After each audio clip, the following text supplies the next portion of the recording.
Don't miss the tea. Subscribe now. Girl, you need to sit down. No, seriously, put your phone on silent and just listen, because I am literally vibrating with rage and grief right now. I know I look like absolute hell, but when I tell you what just happened to me, what happened to Clementine, you are going to scream. You know the drama I've been having with my landlord in Louisville. The money issues, the health issues. I was honest with him. I told him, if I can't pay, evict me legally. But he didn't want to do that. He wanted to be a slumlord. So last week, I'm in the hospital, hooked up to machines because my heart is acting up. He texts me while I am in a cardiac ward and tells me his friend from Florida just drove up and is taking my room. Just get out. And he says he's afraid of what he'd do if he saw me again. It felt like a threat. I was terrified he'd hurt my belongings. I discharged myself against medical advice. I ripped the IVs out and dragged my sick body back to pack. I packed my entire life, but I couldn't take my cat, Clementine, immediately. I was about to collapse. So I made a deal with the landlord. I put Clementine in her cleared-out room, shut the door, and made sure there was zero reason for anyone to enter. Social workers agreed to check on her. Then came the day they were supposed to check. I'm in the hospital bed, and instead of a picture, they text me, "We're coming to your hospital room. We need to speak to you in person." My blood ran cold when the social workers texted me. I just knew something was wrong. They walked into my hospital room looking like they had seen a ghost. They sat on the edge of my bed and told me Clementine was dead. But she didn't just die, girl. That friend from Florida, the one the landlord moved in illegally, he killed her. I need you to hear this. They told me this psycho went into the room that was shut, that had nothing in it for him, claiming he needed a mount for his TV. He went in there and he bashed my cat's head in with a rubber mallet. My sweet, tiny, sick Clementine was likely hiding in the corner, terrified, and this monster came in with a weapon. The landlord told me later that his friend just casually mentioned it the next day. The landlord and this friend were sitting on the couch, playing video games, just chilling like nothing happened. And the friend turns to the landlord and says, "So, I did a bad thing." Like he stole a cookie. He told the landlord he went into the room, hit her, knocked her over really hard.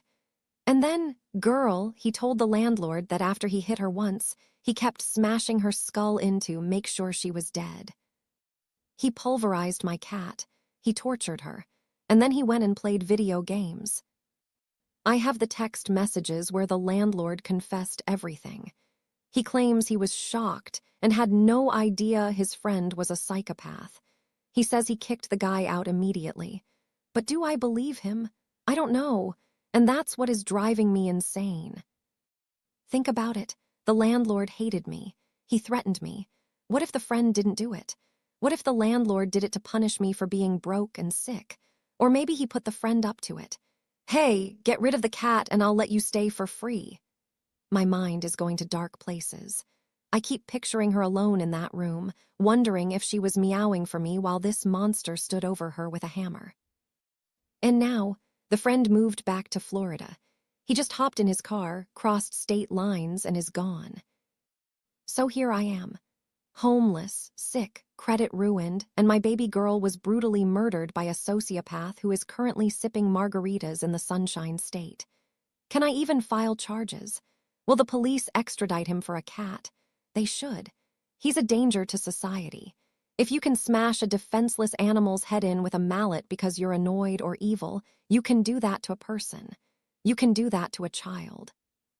I feel so guilty. I feel like I failed her. I promised to protect her. I thought that room was safe. I asked the landlord to check it. I did everything I was supposed to do except being there physically, and I couldn't be there because my heart was failing.